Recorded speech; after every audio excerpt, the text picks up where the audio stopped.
जय शिवशंकर मित्रों, मैं हरीश पांडे आज का विषय लेकर के प्रस्तुत हूँ। और ये जो वीडियो है ये भी मकर राशि वाले जातकों के लिए बहुत ही स्पेशल वीडियो है, इसीलिए आप ये वीडियो पूरी देखिएगा। बहुत जल्द आपको कोई एक ऐसा शख्स मिलने वाला है, वो शख्स साधक हो सकता है, कोई तांत्रिक हो सकता है, जो कि आपकी ज़िंदगी में एक नया मोड़ ला देगा। निश्चित रूप से मैं इसका प्रमाण दूंगा, मैं हवा में बात नहीं करूंगा, मैं इसका प्रमाण दूंगा आपको। मित्रों, आप सोच रहे होंगे कि मैं अक्सर मकर राशि वालों के ऊपर ही वीडियो लेकर के क्यों आता हूं, मैं बाकी राशियों की ज़्यादातर बातें क्यों नहीं करता हूं। इसका कारण है मित्रों, देखिए, जब से 7.5 शुरू हुई है, मकर राशि वाले जातकों ने बहुत कुछ खोया है, बहुत सारी पीड़ाएँ उठाई हैं। इसके मेरे पास कई प्रमाण हैं। बहुत से मकर राशि वाले जातकों की कुंडली मेरे पास आती है, फ़ोन और मैसेजेस आते हैं, वे अपना दुख दर्द जब बतलाते हैं तो कई बार मैं रातों को सो नहीं पाता हूँ और मैं सोचता रहता हूँ कि मैं ऐसा क्या करूँ मकर राशि वाले भाई बहनों के लिए कि 7.5 समाप्त होने तक मेरा वीडियो उनके लिए एक संबल बना रहे। अच्छा, अगर आपके दिमाग में ये सवाल आता हो कि शनि देव कि खुद की राशि मकर राशि है, मकर राशि के स्वामी शनि देव हैं, तो आखिर वे अपनी राशि को इतना कष्ट क्यों देंगे?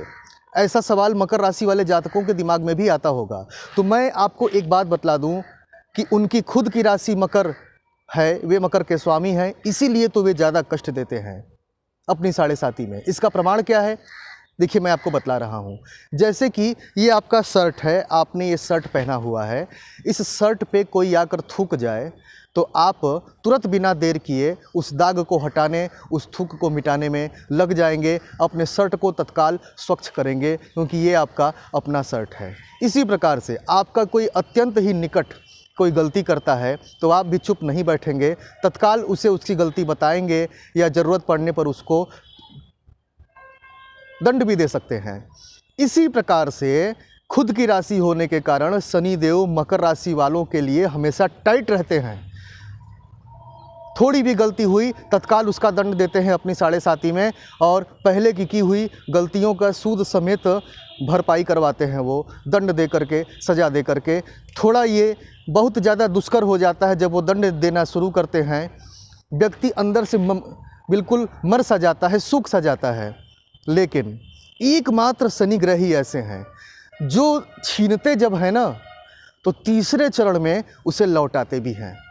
एकमात्र उनमें ही ये क्षमता है, राहु में ये क्षमता नहीं है। राहु अपनी महादशा में, अगर राहु खराब हो आपकी कुंडली में, तो वो केवल छीनता है, वो दे नहीं सकता।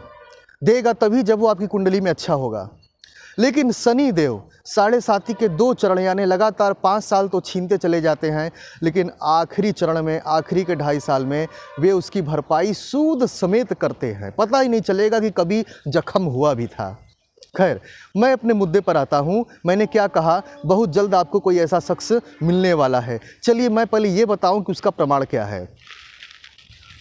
देखिए मित्रों, 12 अप्रैल को राहु का गोचर होने वाला है मेष राशि में, और 13 अप्रैल को बृहस्पति देव का गोचर होने वाला है। देखिए, जिन भी मकर राशि वालों का बृहस्पति उनकी जन्म पत्रिका में मेष राशि में स्थित होगा, तो ऐसी स्थिति में उसके बृहस्पति के ऊपर राहु की काली छाया पड़ेगी। ये सिस्टम ये सिद्धांत अन्य राशि वालों पर भी लागू होता है, जिनकी जन्म पत्रिका में बृहस्पति मेष राशि में बैठे होंगे या राहु मीन राशि में बैठा होगा। खैर, तो जब आपके बृहस्पति पर राहु की छाया आएगी तो इसका मतलब क्या, आपकी साधना पर दैत्य के छाया की छाप पड़ेगी। यानी आपके बृहस्पति का मतलब क्या, आपके धर्म पर, आपके साधनात्मक जीवन पर एक शैतानी छाया पड़ेगी। तो ऐसी स्थिति में क्या होगा कि ऐसी स्थिति में एक अजीब तरह का योग बनता है। एक ऐसे व्यक्ति से मुलाकात होने का योग बनता है जो एक साधक हो, या कोई तामसिक साधक या तांत्रिक हो, या कोई अघोरी हो। इस प्रकार के लोगों से मुलाकात होने का योग बनता है, और ये योग आपको 12 अप्रैल के बाद से लेकर के राहु के अगले गोचर की समाप्ति तक आपको दिखेगा, यानी पूरे 18 महीने के बीच में। ठीक है। 7.5 का जब तीसरा चरण 2.5 महीने के लिए लगेगा, 29 अप्रैल से 22 जुलाई, तो आप इस पीरियड में सेफ रहेंगे। शनिदेव आपको सेफ रखेंगे, क्योंकि तीसरा चरण है उनका, आपको राहत ही देंगे। लेकिन ये रिस्क आपको बनेगा सबसे ज़्यादा 12 अप्रैल के बाद से लेकर के अगले साल 2023 के सितंबर तक आपको ऐसे लोगों से थोड़ी सी दूरी बनाकर रखनी है जो कि थोड़े संदिग्ध हों, तांत्रिक जैसे व्यक्ति हों, तांत्रिक टाइप के व्यक्ति हों, घोरी टाइप के व्यक्ति हों, तंत्र मंत्र की क्रिया वो करते हों, काली क्रिया करते हों, उन्हें तंत्र मंत्र का ज्ञान हो।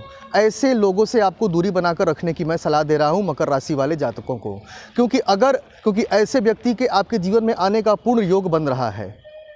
और अगर ऐसा होता है तो आपको केवल नुकसान उठाना पड़ेगा, घाटा उठाना पड़ेगा, आपकी दिक्कतें बढ़ सकती है। वो व्यक्ति आपको बहुत बड़े नुकसान में ले जा सकता है, आप किसी तंत्र मंत्र के चक्कर में भी पड़ सकते हैं। ध्यान रखिएगा, 12 जुलाई से लेकर के 17 जनवरी के बीच तक आपको विशेष सावधानी बरतनी है। उसके बाद तो शनिदेव आ जाएंगे तो वो संभाल लेंगे, इसलिए सितंबर 2023 तक आप मत जाइए, लेकिन आपको इस पीरियड में ध्यान रखना है, ठीक है। और जैसे ही शनिदेव की साढ़े साती का तीसरा चरण लगेगा 29 अप्रैल से, वैसे ही एक बहन ने मुझसे प्रश्न किया था मेरे यूट्यूब वीडियो के कमेंट बॉक्स में कि बहुत सारी निगेटिविटी पिछले 5 सालों में हमने झेली साढ़े साती में, और बहुत सारी फाइनेंशियल प्रॉब्लम भी आई, वो सब कब दूर होगी। तो मित्रों, साढ़े साती के शुरुआत के जो 2 चरण होते हैं उनमें जो भी दिक्कतें आती हैं उनका निपटारा तीसरे चरण में ही शनिदेव करते हैं। एक बात और ध्यान दीजिएगा, जिन भी मकर राशि वाले लोगों पर शनि की साढ़े साती के पहले और दूसरे चरण में तांत्रिक क्रिया हुई है, तंत्र प्रयोग हुआ है, या प्रेत बाधा के शिकार हुए हैं, या किसी टोने टुटके के जंजाल में फंसे हैं, तो ऐसी स्थिति में भी आपको तीसरे चरण में राहत मिलने जा रही है। शनिदेव किन्हीं न किन्हीं वजहों से, कारणों से आपको इन समस्याओं से बाहर निकाल लेंगे, ठीक है।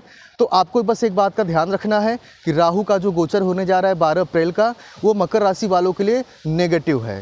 बृहस्पति का गोचर तो नेगेटिव नहीं है, लेकिन राहु का गोचर आपके लिए नेगेटिव है। केतु का भी गोचर नेगेटिव नहीं है, लेकिन अगर राहु नेगेटिव है तो केतु भी आपको नेगेटिव ही करेगा।